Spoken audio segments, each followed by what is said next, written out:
Si también les aparece un letrerito, por favor coloquen entendido para que no vaya a suceder nada.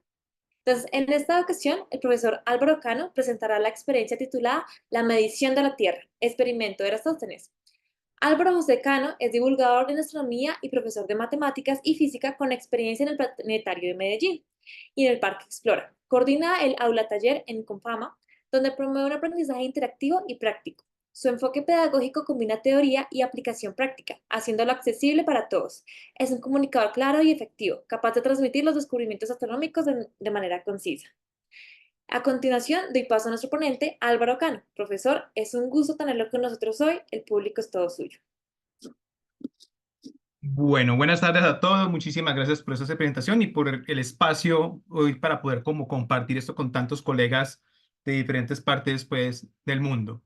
Bueno, vamos con este tema que es un tema muy apasionante, pues para mí personalmente pues es algo que practico mucho y lo voy a enfocar desde el punto de vista pedagógico, ¿cierto? Para todos, como una experiencia de aula, que es también lo que buscamos, buscar cómo dinamizar el aula o cómo traer experimentos y todo y este experimento de Eratóstenes es una de las tantas maneras de poder aplicar y llevar la matemática y la astronomía, en este caso, la historia también. O sea, nos podemos acercar a través de este experimento, es muy rico en ese sentido, en que nos podemos acercar a él desde diferentes áreas, desde las matemáticas, desde los sociales y todo, todo va confluyendo. Incluso puede servir como un proyecto de aula en donde pueda interrelacionemos las diferentes áreas del colegio o de la universidad, incluso para hacer algunas aplicaciones. Te vamos a empezar. Te voy a empezar con unos conceptos astronómicos que son importantes para tener como claridad y luego vamos como a la parte de matemática. Voy a ir de pronto un poco rápido, de todas maneras igual cuestión de tiempo, pero igual tenemos la sesión de preguntas donde podemos devolver a las diapositivas para, digamos, como aclarar mejor las cosas. Listo. Entonces, vamos a empezar con preguntas tan sencillas como ¿por dónde sale el sol?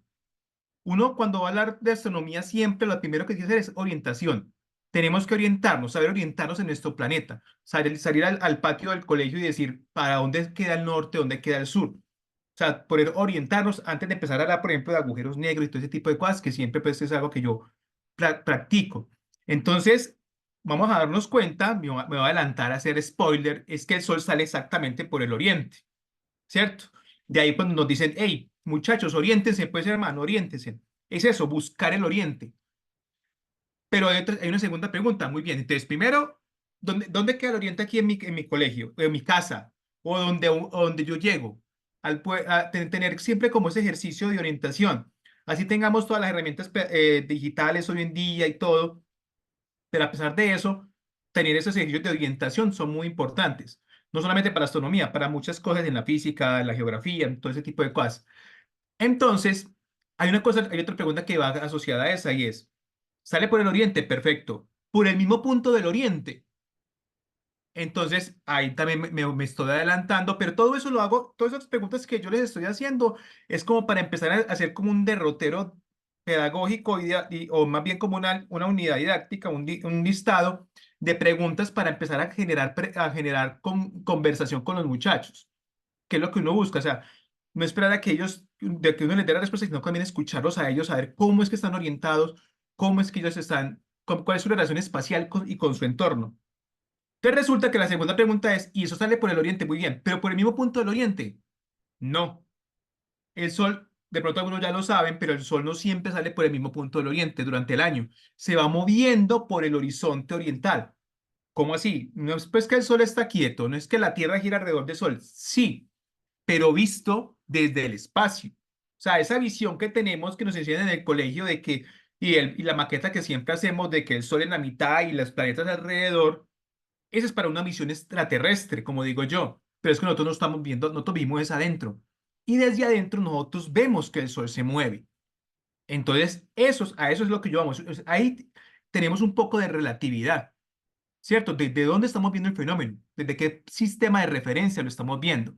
Entonces, desde la Tierra vemos que el sol se mueve por el horizonte oriental. Aquí hay unas fotos que saqué hace unos años desde la casa, desde el mismo punto, en diferentes momentos del año y me doy cuenta de que hacia el mismo horizonte a veces el sol sale un poco más al norte, un poco más al sur y a veces sale en el centro de ese horizonte. Entonces, a esos puntos los vamos a llamar son conocidos como los solsticios y los equinoccios. Entonces, el equinoccio es el punto central y los solsticios son los puntos extremos. El solsticio de junio, solsticio de diciembre. Aquí está desde el lugar y mis coordenadas. Todo esto es para poder contextualizarnos en ese sentido. Entonces, tenemos que el sol se mueve a través del cielo durante el año de solsticio a solsticio. Incluso, antiguamente, les voy a volver. La palabra solsticio significa sol quieto. O sea, si uno mira el sol, uno ve que el sol va recorriendo el horizonte oriental, llega a un punto muy al norte, que en este caso es esta foto, y luego se regresa y va hacia el sur. Entonces, a este punto que va muy extremo, donde el sol se queda quieto desde nuestro punto de vista, se llama solsticio, sol quieto. La mayoría de los calendarios antiguos solares empezaban ahí, en junio o en diciembre. ¿Qué fechas? El 20 de junio, ahí no le puse las fechas, el 20 de junio y el 20 de diciembre son los días de los solsticios. A veces en el colegio hablamos de solsticios de verano o de invierno, pero eso ya es otra cosa porque para nosotros que vivimos en la zona tropical, para nosotros son solsticios y equinoccios normales. Ya si vivimos como tenemos algunos compañeros en el norte, en el norte, en el hemisferio norte, muy al norte, fuera de la zona tropical, el de junio va a ser el solsticio de verano y el de diciembre va a ser el solsticio de invierno, mientras en el hemisferio sur son los opuestos. El solsticio de junio va a ser de invierno y el solsticio de diciembre va a ser de verano. ¿Cierto? Miren que ahí hay muchas cosas previas a lo que vamos a hacer. Entonces aquí tenemos una imagen como del recorrido del sol durante esas fechas. Eso es durante todo un año. O sea, el sol mientras va de un solsticio, va al otro y se regresa, son 365 días. Ahí tenemos el calendario solar como tal. Y otra cosa que también es importante tener en cuenta y es que nosotros vemos mover el sol dependiendo de la latitud en la que uno esté en la Tierra. Aquí tenemos algunas imágenes de cómo se ve el recorrido del sol según las latitudes. Por ejemplo, en el caso del hemisferio norte, muy al norte vemos el sol con sus recorridos muy tirados hacia el sur. Si vivimos en el hemisferio sur, vamos a ver los recorridos muy tirados al norte. Si vivimos cercanos al Ecuador, como es el caso nuestro aquí en Colombia, que son latitudes pequeñas. Primera tarea también, ¿cuál es la latitud en la que ustedes viven? Averigüen ahí por un ladito, ¿en qué latitud viven? ¿Cuál es su latitud? Entonces, en las latitudes ecuatoriales, por lo que el sol relativamente sale vertical con respecto al horizonte y se oculta de manera vertical, mientras que en otras latitudes va a estar inclinado. ¿Qué tan inclinado va a estar, profe? Tanto como su latitud, por eso es importante. Digamos que en este de aquí, que dice norte, digamos que hay más o menos 30 grados, 30, 40 grados. Entonces, esta persona que tienes de este gráfico puede ser que viva en 40 grados norte, ¿cierto? Y así se va, y así eso lo podemos conectar después con la navegación, pero bueno, eso ya, ya es otra para otro cuento. Pero ahí está la clave, en ver el sol y sus movimientos. Tanto así que nuestras culturas lo hacían. Lo vamos a encontrar por todas partes en el mundo. Tantas construcciones, las pirámides, Stonehenge. Aquí ahí tengo un ejemplo en Villa de Leyva, aquí en Colombia, en un observatorio conocido como el Infiernito, donde hay unos tótems que están dirigidos a esos puntos, señalando esos puntos. ¿Y por qué era importante señalar esos puntos sobre el horizonte? Porque saber cómo se mueve el sol es saber cómo funciona la naturaleza.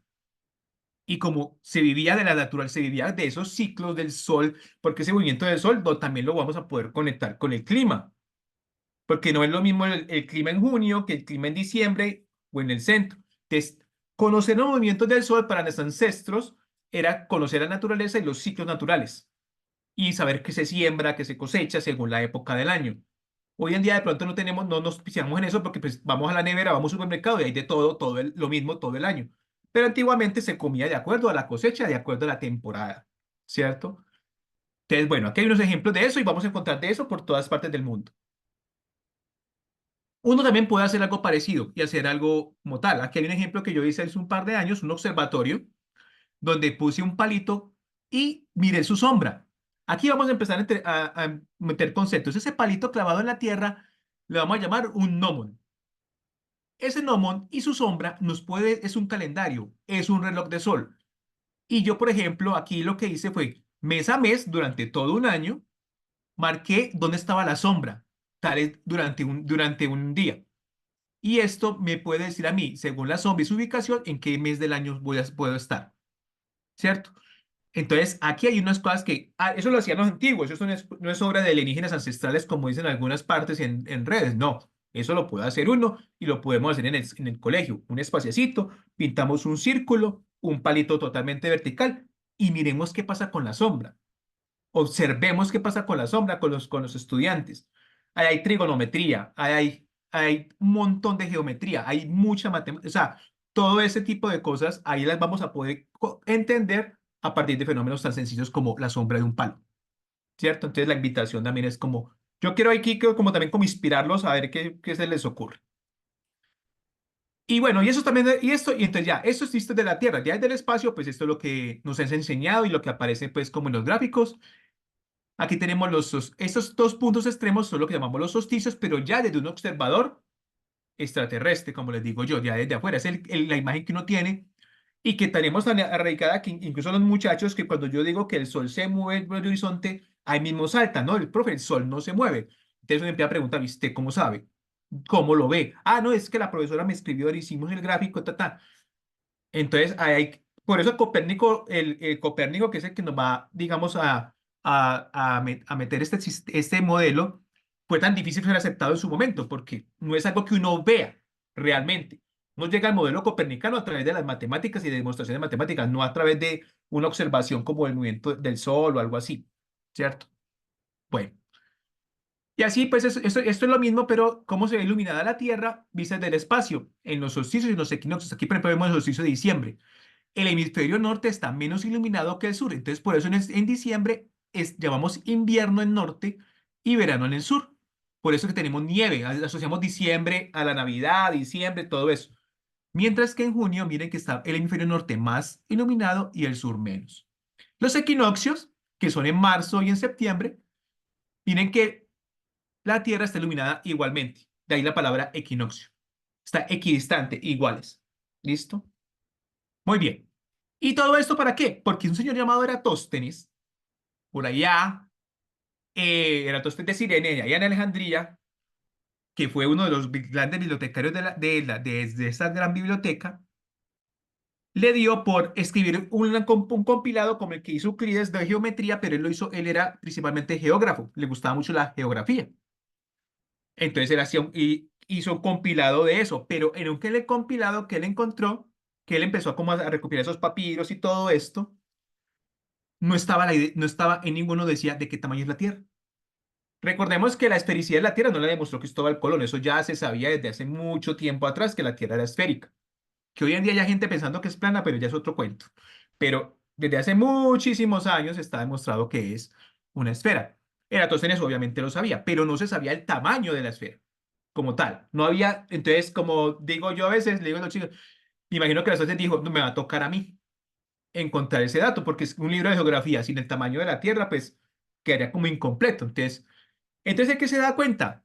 Que en esos movimientos del Sol, en Egipto, principalmente en una ciudad llamada Siena, Asuán, al sur de Alejandría, el día del solsticio de junio, el 20 de junio, los palitos, un gnomon, no genera sombra, mientras en Alejandría sí. Entonces aquí tenemos estos gráficos, aquí lo tenemos aquí abajo. Y leyendo los papiros se dio cuenta que sucedía eso allá, ¿cierto? Entonces, ¿el qué va a hacer? Va a calcular esta curvatura, esta distancia, ¿cierto? Acá está una imagen de Egipto, acá está, pues, imaginaos, en Alejandría. O sea, el día del solsticio de junio, el sol está exactamente encima de la cabeza de las personas en Siena, mientras que en la de Alejandría hay un pequeño ángulo, pues, un pequeño ángulo de 7,2 grados, como tal. ¿Listo? Entonces, ya tengo que ya sé que en Siena hay 0 grados y en Alejandría hay tantos. ¿Qué me falta averiguar? La distancia entre los dos lugares. ¿Para qué? Para encontrar la porción de esa circunferencia y luego hacer la razón a toda la circunferencia y listo. Y encontrarla todita lo vamos a mostrar. Encontrarlo. Entonces, dice la historia que él le preguntó a caravanas que se movían en el desierto qué distancia había. Antiguamente se medía en estadios. Entonces ahí de pronto ahí está como el de la parte histórica de cómo es la diferencia entre eso, entre que es un estadio para unos, para el otro históricamente, pero el dato que él va a encontrar va a ser muy cercano. Entonces acá está un poquito el resumen de lo que él va a encontrar. Él va a decir 360 dividido entre el ángulo que encontró, él va a encontrar que esa seccioncita que hay entre Siena y Alejandría cabe 50 veces en toda la circunferencia. ¿Que esté listo? Fácil. Entonces me toca solamente averiguar cuál es la distancia que hay entre Siena y Alejandría y multiplicarlo por 50. Miren, súper sencillo. Es como el poder. o- eh, ¿De dónde sale todo, también todo esto? Pues algunos historiadores, pues Euclides está por ahí. Recuerden que en Alejandría estaban reunidos y eran, o sea, eran contemporáneos. Entonces, en esa época, pues Eratóstenes y todos esos personajes, pues estaban ahí estudiando, aprendiendo, eran en Alejandría, en el museo. Entonces, de ahí se dice que pudo haber sacado la geometría para este razonamiento, para esta abstracción. Entonces, listo, aquí va a estar. Aquí está la distancia. De 50 va a ser las 50 secciones. Va a encontrar que la distancia entre Alejandría y Siena son 5.000 estadios. Y entonces las circunferencias son de 250.000 estadios. Y ya simplemente multiplicar eso por cuánto es un estadio en metros. Y encuentra que el dato que él va a encontrar es de 39.614 aproximadamente, algunos, y el dato real es de 40.000, o sea, casi 1% solamente de, de error. Simplemente con un palito y una sombra, ¿cierto? Que es lo, digamos, lo más increíble y por eso este experimento se replica en diferentes colegios en el mundo. Ya les voy a mostrar. Entonces acá está la relación que tenemos ahí, que es el círculo completo, es al ángulo que yo calcule, como la circunferencia de la Tierra, es a la distancia entre las dos ciudades.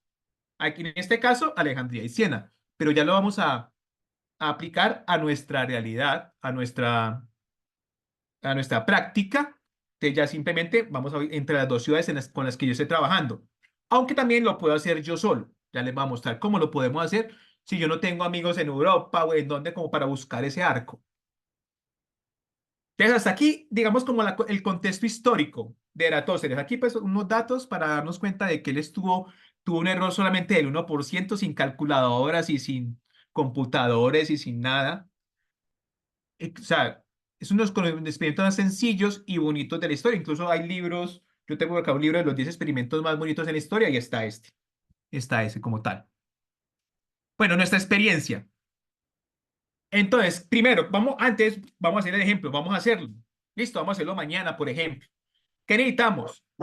Necesitamos un gnomon, o sea, el palito, ¿cierto? El palito vertical. Entonces, primer problema para practicar, para hacerlo con los muchachos, ¿cómo garantizamos la verticalidad del gnomon? ¿Cómo garantizamos que el lugar esté horizontal? Porque todo eso va a repercutir después en el cálculo. Aquí, como siempre le digo a los profes y a la gente, aquí no es dar con el dato exacto, es tener la experiencia. Acercarnos lo más posible, pero tener la experiencia de medir, de esperar una hora, de estar bajo el sol, de medir una sombra. Aquí hay muchas cosas alrededor, que es lo que va a enriquecer la actividad como tal. Ya que si llegamos al valor real o no, vaya y venga. Pero para minimizar un poquito el error, pues vamos a garantizar que el gnomon esté, pues si está torcido, pues obviamente nos va a dar una cosa muy loca. Que obviamente no tiene que ser un suelo lo más horizontal posible, que no esté inclinado. Vamos a minimizar los posibles errores. ¿Listo? Entonces ahí vamos con el primero. Entonces, pero todo eso no lo vamos solucionando nosotros, vamos solucionando lo que lo solucionen los muchachos. Bueno, vamos viendo poniéndole como los problemas a los chicos y vamos buscando soluciones entre todos. Yo lo puedo hacer en cualquier momento del año. Y la tos lo dicen en un solsticio, pero yo lo puedo hacer en cualquier momento del año. Aquí voy a compartir algunas fotos de lo que he hecho. Algunas aplicaciones, a ver, una cosa, la sombra, ¿a qué hora se mide? La sombra se mide al mediodía solar. ¿Listo? O sea, no es a las 3 de la tarde, no, hay que esperar el mediodía solar. Ay, ¿qué es el mediodía solar? cuando el sol, voy a devolverme por acá a este gráfico, cuando el sol alcanza su máxima altura. O sea, cuando llega acá, a esta línea que va de norte a sur, se conoce como el meridiano del observador. O sea, cuando el sol alcanza su máxima altura, o sea, alcanzó el meridiano de donde yo vivo. Por eso hablamos de AM y PM. AM antes del meridiano, PM pasado el meridiano. 12M. Ah, ¿y en qué momento es el mediodía solar? Ahí vamos a tener que averiguar, ya con la tecnología que tenemos hoy en día, a través de aplicaciones, porque en la hora de nuestros relojes no nos sirve, porque el reloj lo que marca es una hora oficial para todo el país. O sea, cuando a mí me dicen que son las 12 del día, es posible que en Bichada, es posible no, en Bichada, que está más al oriente del país, hace rato ya pasó.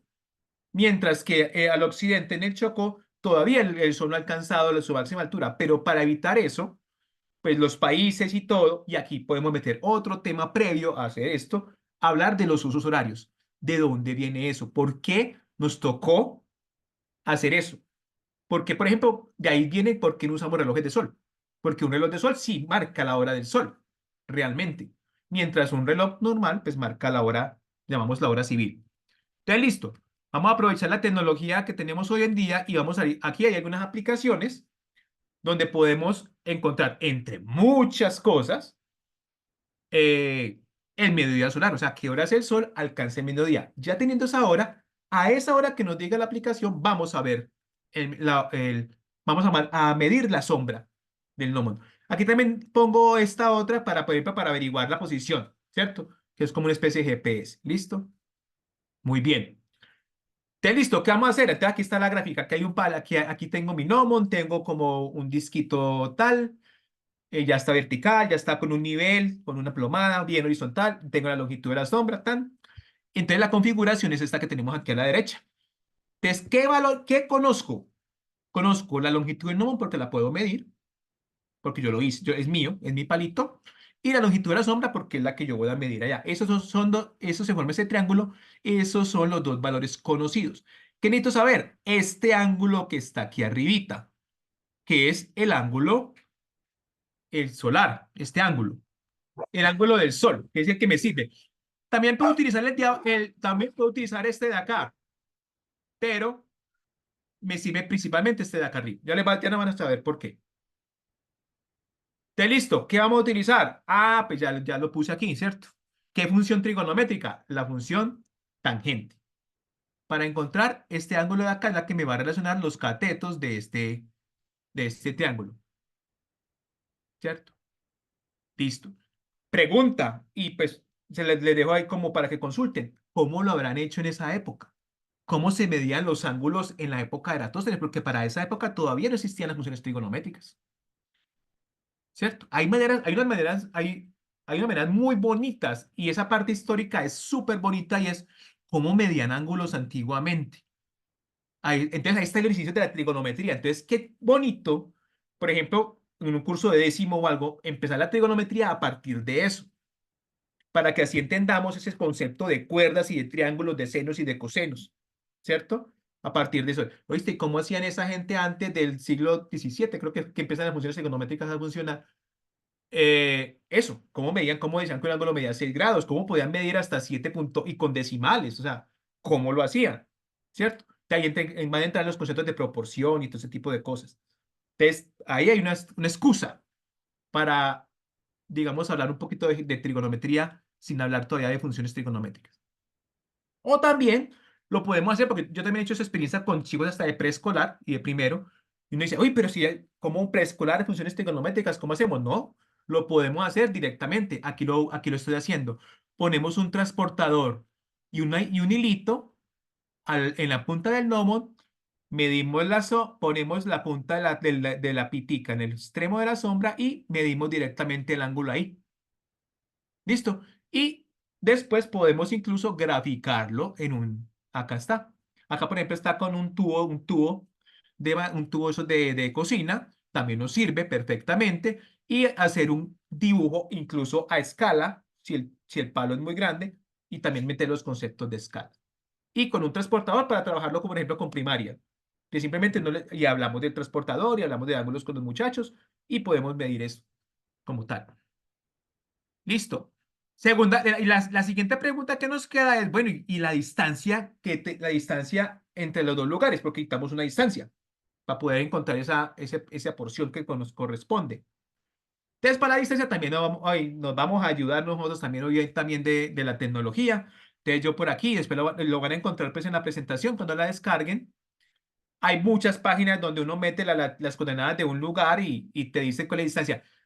Nosotros vamos para mayor comodidad, vamos a buscar nuestra distancia a la línea ecuatorial. ¿Listo? Ahorita van a ver por qué. Solamente averiguar. Si vivo en Bogotá, si vivo en Medellín, si vivo en Cali, en Barranquilla, ¿oíste? ¿Cuál es la distancia que hay de aquí a la línea ecuatorial? ¿Cómo la puedo averiguar? Y también si que se preguntan cómo lo hacían antes. Porque yo me acuerdo que a mí me tocó, nosotros lo hacíamos era con mapas. Con el mapa mundi y empieza a medir con una cinta métrica y mirar la escala a la que está el mapa y luego multiplicar por la escala del mapa, ¿cierto? Que es lo que se hacía antiguamente para medir distancias. Pero hoy en día simplemente hay aplicaciones en que tú metes la longitud y la longitud y miras y te puede dar la distancia a la línea ecuatorial. O si no, pues yo tengo aquí una paginita, ahí les va a quedar el link, donde tú metes, donde también, si no quiere calcular la tangente, y manejo de calculadora. Ay, y otra cosa, que no es la tangente como tal, ni todo es el ángulo, el tangente inversa, peor todavía. Los muchos, profe, apenas si me sé la tangente y ahorita diga ustedes que tangente inversa. No, profe, usted sí no. Bueno, entonces ahí, ¿cierto? Ahí metemos ahí se pone uno a pensar, y tangente inversa, si a duras penas manejo las normales, ahora las inversas, pero bueno, te listo. Pero es una manera pues interesante de que conozcan ese tipo de funciones. Listo. Entonces hay aplicaciones como esta donde te puedes hacer conversiones, donde puedes incluso simplemente aquí meter la altura del gnomo, la longitud de la sombra, le das calcular y te da el ángulo el ángulo. O si no, con la calculadora pues que tengan los muchachos o algunos celulares ya tienen pues calculadoras.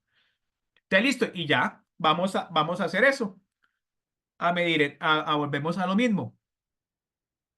Distancia, circunferencia de la Tierra y distancia. Aquí, por ejemplo, la distancia al Ecuador. Ahora, aquí voy a meter un concepto de es que, bueno, mejor aquí adelantico. Entonces ya con esto volvemos a nuestra relación de hace un rato, ¿cierto? Esto se hace en todo el mundo. Aquí pues uno puede conseguir, ahí pueden conseguir compañeros o colegios amigos en otras partes y hacerlo. Aquí hay algunos con los cuales lo he hecho, en Francia, en la India, en Vietnam, bueno, en muchas partes se puede hacer eso, en el norte, en el sur, se puede hacer. Como ese proyecto de aula como tal. Entonces, listo. Aquí hay un detalle. Terminen acá, vamos a poner, y eso lo van a tener acá más fácil y les voy a pasar un documento donde pueden encontrar esto más desglosado. Hay un detalle y es que la dirección de las sombras importa. Porque recuerde que dígito es el ángulo entre los dos lugares, ¿cierto? Este ángulo. Entonces aquí hay que trabajar el concepto de Euclides de alternos internos, ángulos entre paralelas. De ahí tenemos que meter un poquito de geometría euclidiana. Entonces, para resumir un poquito, cuando las sombras son opuestas, que también es interesante saber, oigas, ¿en qué dirección fue su sombra al mediodía? Porque resulta, no sé si sabían, para nosotros aquí en Colombia, en las zonas tropicales, dependiendo de la época del año, nuestra sombra en algunos momentos da al norte y en otros momentos da al sur.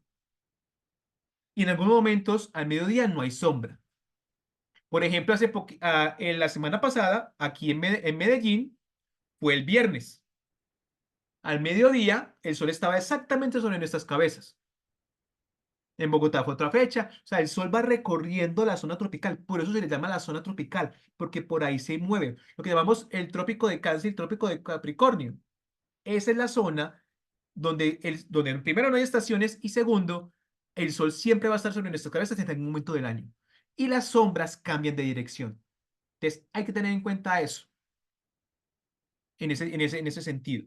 Bueno, entonces cuando las sombras van en direcciones opuestas, se suman, porque miren que necesito este ángulo de adentro, este ángulo C.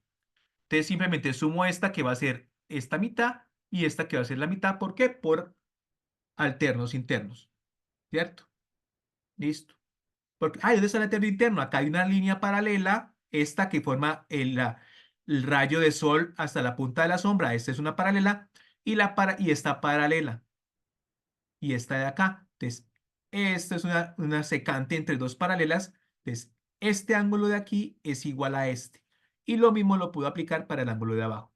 Entonces, para saber el ángulo total entre los dos lugares, necesito sumar los ángulos. Pero si las direcciones de las sombras son iguales, se restan. Al mayor le resto el menor. Miren que aquí a la derecha hay unos ejemplos de lo que yo hago. Yo vivo en Guarne,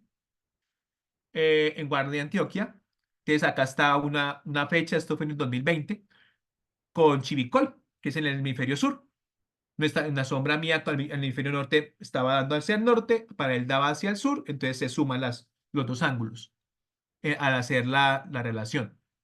Y en este caso, que está con una ciudad más al norte mío, que es en Grecia, un colegio más al norte, acá están las fotos de ellos, más al norte, al mayor le resto el menor para tener el ángulo entre los dos, ¿cierto? Ahí hay geometría como tal. Hay bastante y buena, y, no, y tampoco geometría muy difícil, es simplemente mirar bien los gráficos. Y listo, ya aquí les voy a proponer es unas plantillas que van a encontrar, pues obviamente en el documento, de la fecha, la hora del mediodía solar, la longitud, para que los chicos llenen, aprender a registrar, cómo registrar, ¿cierto? La otra ciudad, el ángulo solar, hacer el cálculo y un calculito de error, que vuelvo y repito, no es importante llegar exactamente al valor como tal, sino tener la experiencia. Ay, que mi error es del 20-30%. Bueno, miremos a ver qué pasó y después lo vemos a repetir. Pero la experiencia hacia el maestro, como dice uno, entonces ya seguro esos chicos, la próxima, como lo puedo hacer en cualquier momento del año, puedo hacerlo en periodo, en el segundo periodo, y seguro que al final van a estar pulidos para hacer medidas, ¿cierto? No pasa nada. Aquí también les voy a pasar como unos datos, otros datos. Aquí, por ejemplo, es para hacerla con lo que hago con los chicos de primaria. Y es que aquí van a graficar en este milimetrada, grafican acá el gnomon, grafican el triangulito y sobre el transportador miden el ángulo.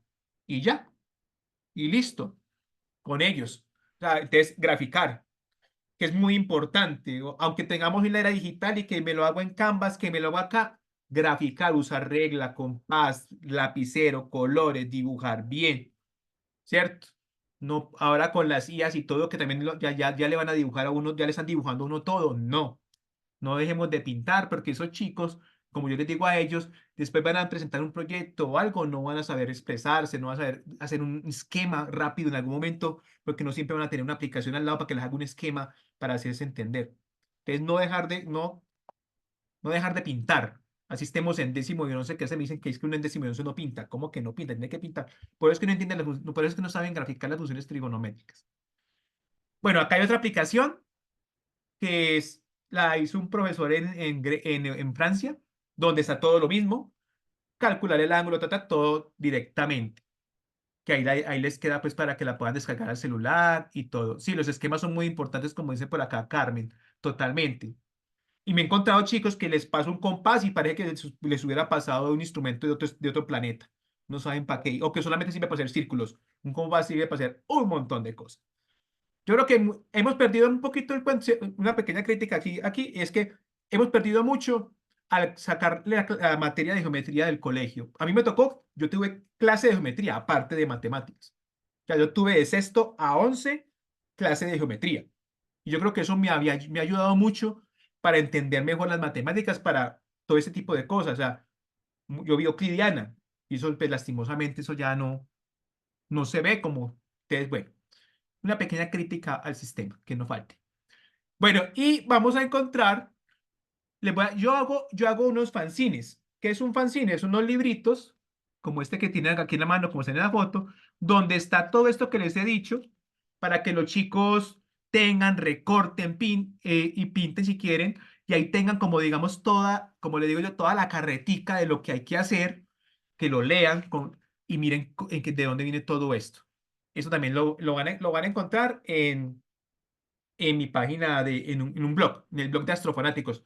Yo tengo una iniciativa que se llama Astrofanáticos, por eso el logo que ustedes ven acá atrás, donde utilizo la astronomía como herramienta, como excusa para enseñar. Y la astronomía a mí me ha permitido hacer un montón de cosas de todo. Es muy integradora. Entonces, eso lo pueden descargar, está en PDF, lo descargan, lo fotocopian y ¡tran! Lo hacen todos y lo recortan y lo hacen. Bueno, ya para terminar, ¿cuándo lo puedo hacer? Una manera de hacerlo yo solito, por ejemplo, es el día del equinoccio, ¿cierto? El día del equinoccio hay una cosa muy particular. El día del equinoccio, esta gráfica no no está gráfica. A ver, yo miro. Es esta gráfica. El día del equinoccio, el sol está sobre la línea del Ecuador. O sea, el sol está encima. Entonces, yo el día del equinoccio es muy bonito hacerlo porque el día del equinoccio, el ángulo que yo mida va a ser la latitud del lugar donde yo viva. ¿Por qué? Porque el día del equinoccio el sol está en el Ecuador. O sea, está en la mitad de su recorrido por el horizonte oriental. Entonces, el ángulo que usted, si yo, que mi latitud es 10 grados, entonces el ángulo al que tienen que llegar el día del equinoccio, ¿cuándo es el equinoccio? El 20 de marzo y el 21 de septiembre. O en los días cercanos, pues tampoco la diferencia no es mucha para que lo hagan 2 y 3 días, tengan experiencia. Incluso a veces lo hacemos toda una semana. Porque vuelvo y repito, hay que darle valor a la aproximación. A veces la gente se frustra que por qué no me dio exacto, que con minutos y segundos. No, hay que darle valor también a la aproximación. Eso también vale, ¿cierto? Entonces, eso es importante. Listo, el día del equinoccio yo lo puedo hacer yo solo. En otro momento del año, si necesito un amigo, un partner, como les mostré hace un rato, donde nos pongamos de acuerdo. Venga, vamos a reunir, estamos hoy a 9 de abril. Te digan, vea, el 20 de abril, usted, no sé, en Francia o en tan.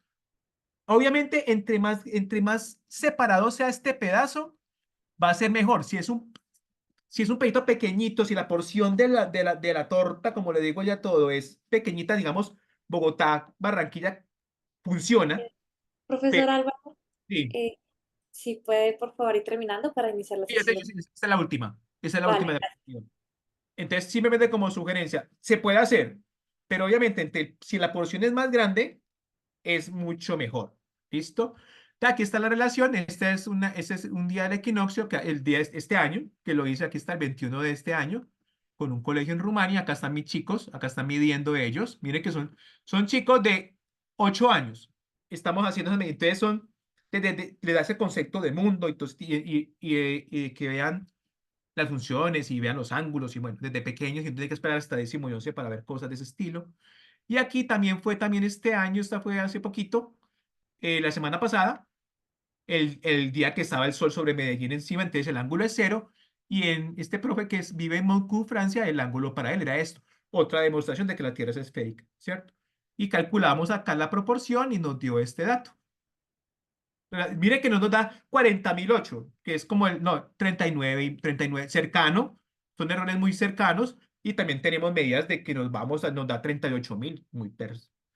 Entonces, nada, gracias. Eso es un poquito rápido este ejercicio. Hágalo con los muchachos, no importa el grado, no importa todo. Les quería mostrar antes aquí, voy a compartir aquí en esta página de Astrofanáticos, pueden encontrar esto mismo que les estoy diciendo, cuándo medir la latitud, cuándo medir en cualquier momento, y van a poder descargar los fanzines y está todo lo que les he contado hoy más despacio para que lo lean, lo mastiquen, o también igual de todas maneras me pueden escribir, contar todo lo que necesiten, me pueden seguir acá hasta en las redes, en Instagram, todo, con mucho gusto, me pueden utilizar, es decir, midámoslo con usted, listo, lo medimos, yo lo mido casi todos los días, mido la sombra, mientras está allá sol. muchas gracias, profesor Álvaro. Entonces, damos inicio oficial a este espacio de preguntas. Quien tenga alguna pregunta o comentario para el profesor Álvaro puede colocarlo en la parte del chat. Mientras que acumulamos algunas preguntas, yo tenía un par mi primera pregunta es, ¿qué habilidades y competencias crees que desarrollan los estudiantes al llevar a cabo estos experimentos? Son tantas, o sea, yo no, a veces no me pongo mucho a pensar como objetivamente que quiero que esto, sino que ellos mismos las van descubriendo desde la misma relación espacial, porque ellos a veces no se sienten en un planeta, pues no siente que es un planeta, no sabían que el Sol se mueve, pues que desde la Tierra el Sol se mueve, entonces les parece muy curioso.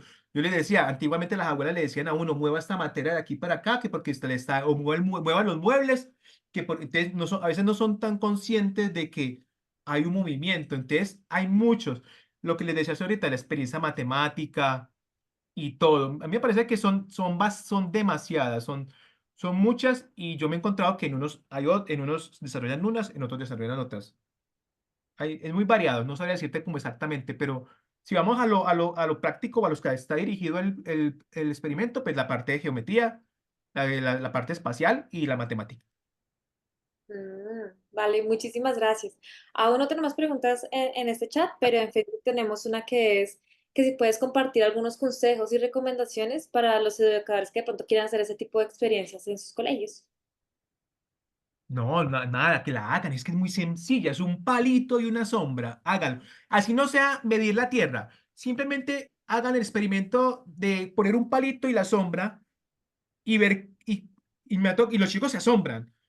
Ver que, a ver, muchachos, vea, vamos a empezar, antes de empezar la clase, yo puedo ser español, puedo ser de lo que de artística. Pongo el palito a un ladito que le esté dando el sol. Y bueno, miren, muchachos, vea, empezó la clase, la sombra está aquí, tan. Vamos, doy la clase. Y antes de que termine la clase, los invito a que miremos la sombra. Y la sombra se ha movido y todo el mundo, ¡wow! ¿Cómo? ¿Y por qué se mueve la sombra? ¿Y por qué antes estaba en esta dirección y cambió para allá? O sea, ese tipo de cosas, lo que yo le llamo el efecto wow, es lo que los pelados buscan. Y nada, yo creo que es nada, simplemente pongan eso y ya ustedes mismos pueden hacer eso. Pueden hacer un reloj de sol. Ese es el principio de los relojes de sol, por ejemplo. Entonces, de los relojes de sol podemos hacer trigonometría, geometría, construcciones, artística, todo. Entonces, no. Adelante, no se cohiban. Un palito y una sombra, nada más sencillo que eso. Ale, muchas gracias. Aquí Tania pregunta si consideras viable este proyecto para la primera infancia. De pronto no necesariamente este experimento, sino sé si otros experimentos de pronto un poco más adecuados que desde tu experiencia nos puedes contar. Claro, claro. Con los chicos más pequeñitos, con el de transición, por ejemplo, los mismos muñequitos. Podemos tomar el muñequito y que lo pongan sobre una hoja blanca y que dibujen el contorno de la sombra del muñequito. Incluso algunos que se demoran mucho se van a dar cuenta de que, ay, pero se me está moviendo la sombra, se me movió. Y es porque el sol no se queda quieto. Entonces, y digamos, y que le pongan el muñequito, no sé, el Superman, lo que sea, te dibujan el contorno de la sombra sobre el papel, van y comen alguito y van y vuelven y que mide y pongan la hora, ay, 9:05. Y al final, ay, 9:20 y van a volver a dibujar el contorno y ellos mismos se van a dar cuenta, sin mover obviamente el muñequito, que la sombra se movió. O sea, ese efecto de que sientan que lo que está alrededor de ellos se está moviendo, que la Tierra, ¿es el Sol el que se está moviendo o es que la Tierra está rotando? Entonces empezamos con ese cuento. Y porque si la Tierra rota, ¿por qué no nos damos cuenta? Entonces ahí van a haber un montón de preguntas, que es lo que uno busca, que es lo que yo siempre busco. Yo le digo siempre, ustedes se van a ir con más preguntas que respuestas conmigo. Esa es la idea, ¿cierto? Muchas gracias. Aprovecho aquí el comentario de Miriam, que dice que se pueden aprovechar este tipo de experimentos para unir con otras ciencias, para preguntarte cómo fomentas como esta interdisciplinaridad cuando haces estos experimentos. No sé si de pronto traes al profesor como de física para explicar lo que hay detrás de este proceso o como que nos puedes contar al respecto. Total, eso es una cosa que he encontrado, por ejemplo, con la astronomía en ese sentido. La astronomía, pues algunos le llaman la primera ciencia, desde que el hombre levantó los ojos a mirar. Sí, claro, uno puede acercarse desde los sociales, desde el español, por ejemplo, experimento de Eratóstenes, podemos llegar desde la geometría, de la primera parte, pues lo que hemos visto, sí, geometría física, desde la historia, quién era Eratóstenes, qué fue Alejandría, de dónde viene, qué es eso.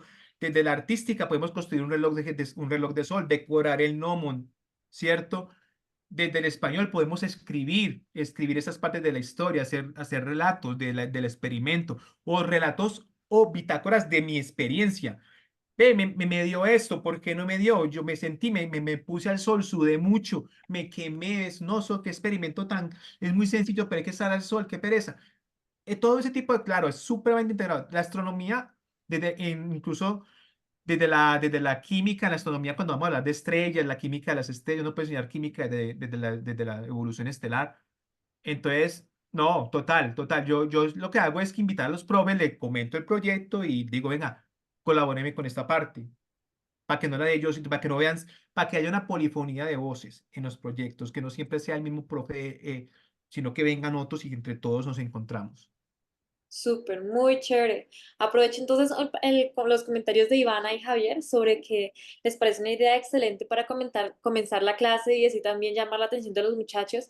Pero entonces quería preguntarte, ¿en qué momento ubicas estas experiencias en tu clase? ¿Lo haces antes para después explicar el concepto matemático detrás o primero explicas los conceptos matemáticos y luego para que los chicos los apliquen? ¿Cómo es tu estrategia para implementar, como para unir esta experiencia con los temas que estás enseñando? Sí, yo creo que primero es hacer como lo que les mostré incluso al principio, empezar a preguntarnos dónde es nuestra posición, por ejemplo, desde el punto de la geografía, dónde estamos, dónde están los puntos cardinales, la orientación. Incluso construimos una rosa de los vientos. Incluso si el colegio, ustedes van a encontrar en mi Instagram y en todo y en mi Facebook álbumes de he construido rosas de los vientos en diferentes colegios que nos permiten el rector y todo pintar en alguna parte una rosa de los vientos para que del colegio sepamos dónde queda el norte, dónde queda el sur, ¿cierto? Entonces ahí el niño va a decir, ve, yo vivo al norte del colegio, yo vivo al sur, que a veces no tenemos ese concepto. Entonces empezamos con la orientación y ahí nos vamos yendo, lo que les dije hace un rato, los usos horarios, importante, para poder después hablar de mediodía solar. Ay, ¿cómo así que no es lo mismo la hora solar que la hora civil? Entonces hay que hablar de usos horarios, entonces ahí hablamos de la historia de la navegación, por qué nos tocó hacer eso, hablamos de los ferrocarriles, hablamos de la navegación en barcos, del comercio. Entonces todo eso nos va llevando. Entonces yo primero empiezo como por esas partes para luego, para que sea un poquito, para que sea más fácil entrar al experimento. Y obviamente va a depender del grado en el que esté. Si voy a utilizar las funciones trigonométricas o no. Si lo va a hacer directamente con el hilo. Experiencias de medición previas, porque uno de los problemas en los cuales uno se ve, yo he visto y es, por ejemplo, las sombras. Las sombras no son perfectas. Las sombras tienen dos partes, ¿cierto? Una umbra y una penumbra. Tiene una parte más oscura y otra parte más delgada. Si no se han dado cuenta, por ejemplo, eso estudiar las sombras. No sé, para que se den cuenta de eso. Entonces, todo eso, todos esos conceptos los podemos iniciar previamente para luego llegar al experimento de Eratóstenes, hablar de quién era Eratóstenes, la vida de Eratóstenes, dónde nació, de quién fue, de Alejandría, quién construyó Alejandría, bueno, todo ese tipo de cosas, desde la historia, que también a veces es muy importante contextualizar todo eso. Entonces, sí, yo siempre meto primero todos esos conceptos hasta donde yo quiera, obviamente dependiendo del grado, como les estaba diciendo, y ya sí hacemos el experimento. Vale, muchísimas gracias. En el caso de las sombras, ¿cuál se toma entonces para la medición? La del mediodía solar. O sea, la que usted va a la aplicación y busca mediodía solar o en alguna página, pues si la podemos mostrar acá ahorita, eh, el mediodía solar, no el civil. Pero en la que mencionabas que era como más profunda y oscura y la otra que tiene como que es... Exacto. No, hasta la exterior, sino que es para que Ah, a la hora de medir, tener en cuenta eso, ¿cierto? Tener en cuenta, tener en cuenta la sombra, que es importante, que también incluso esa dispersión que hay en las sombras va a depender del tipo de gnomon que uno tenga, si el gnomon está bien finito, si tiene magulladuras, bueno, un montón de cosas que uno cree que no, pero todo eso va sumando a la hora de si hacemos un cálculo de errores, ay, profe, ¿a él por qué le tiene un 2% y yo tengo un 5%? Entonces vamos a investigar qué pasó, si lo tenía, si estaba bien, si no estaba bien. Entonces, ese muy, tipo de... muy chévere. Pues antes de continuar, para todas aquellas personas que están preguntando por la presentación y la grabación, claro que sí, nosotros vamos a compartirles tanto la grabación como la presentación del profesor Álvaro. La grabación va a estar en nuestro canal de YouTube y también en la página del proyecto y también la presentación va a estar en el repositorio Funes y en la página del proyecto. Si se quedan 5 minuticos después de terminar, les mostraré dónde pueden encontrarlo todo para que puedan acceder a todo el material y enlaces que el profesor Álvaro mencionó durante su charla. Ya casi se nos acaba el tiempo, entonces, como última pregunta, me preguntaba si pudieras, por favor, comentarnos un poco sobre lo que ves en los estudiantes cuando realizas estos experimentos. Es decir, más allá de lo que ellos aprenden, los ves de pronto más motivados, más como que motiva más el trabajo en equipo, como que has notado cuando haces ese tipo de experimentos.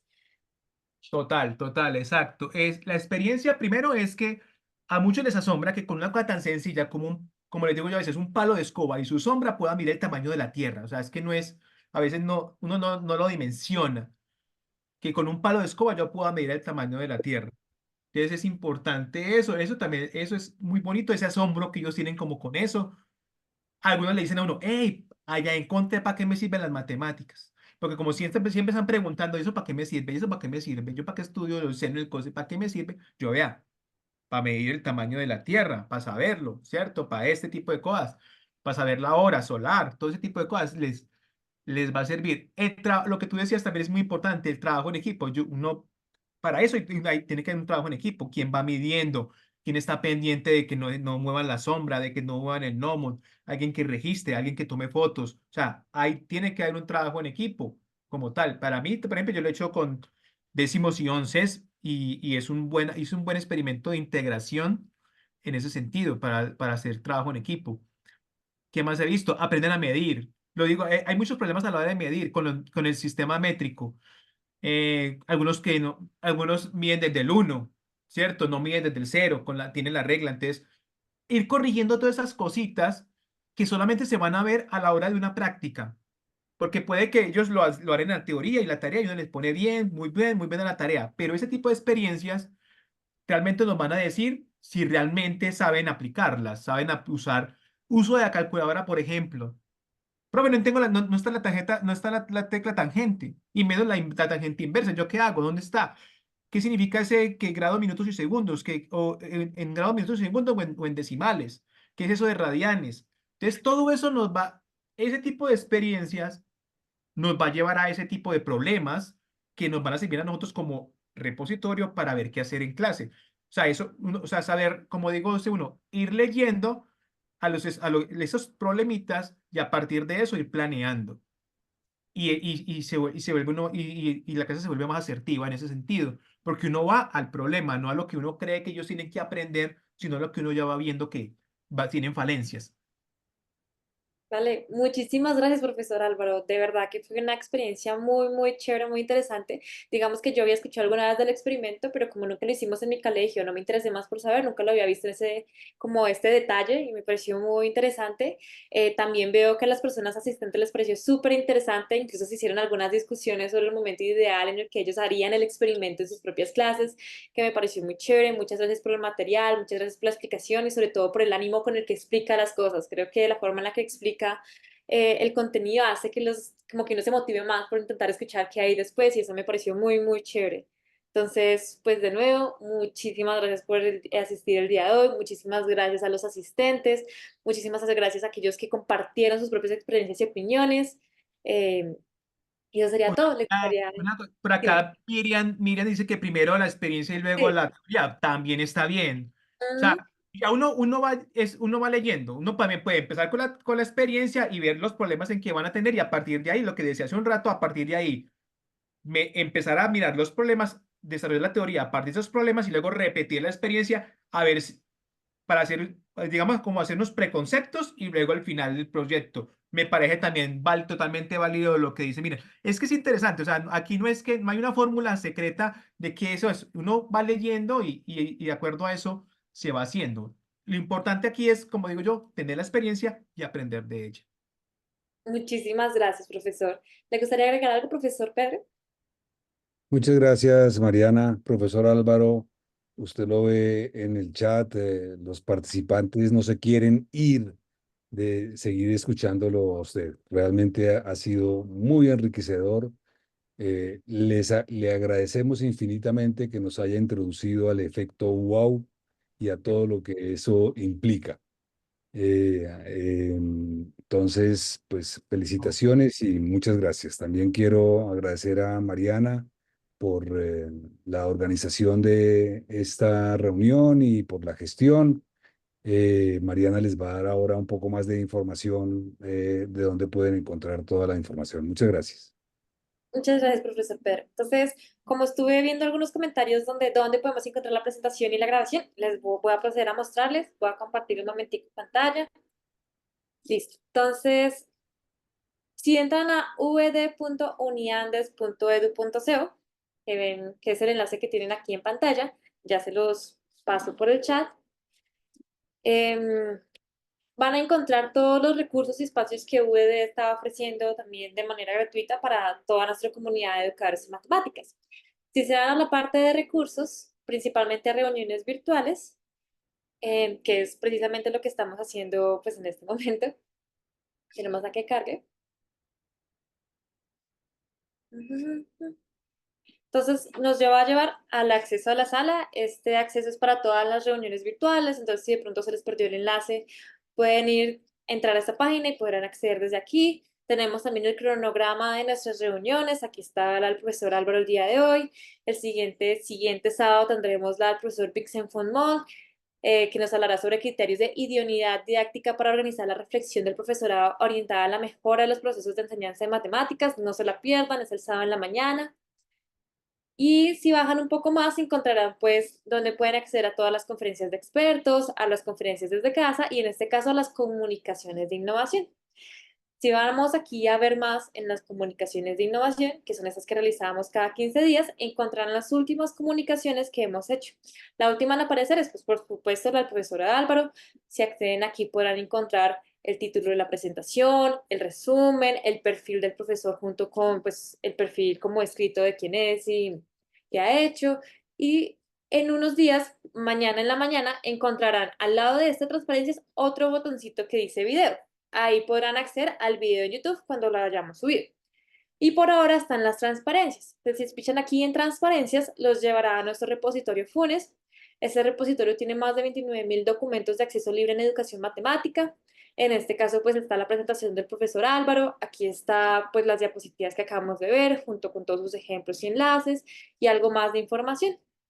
Entonces, aquí es donde pueden encontrar siempre las presentaciones y en esta página siempre los resúmenes y videos cuando ya los hayamos subido. Entonces, muchísimas gracias por asistir el día de hoy. De verdad, fue una charla muy, muy chévere y les agradecemos mucho reunirse para aprender todos juntos. Vale, Muchas hasta gracias. luego. Que Muchas tengan muy gracias. buena noche. Chao. Cualquier cosa, cuenten conmigo. Gracias. Me comunican. Chao.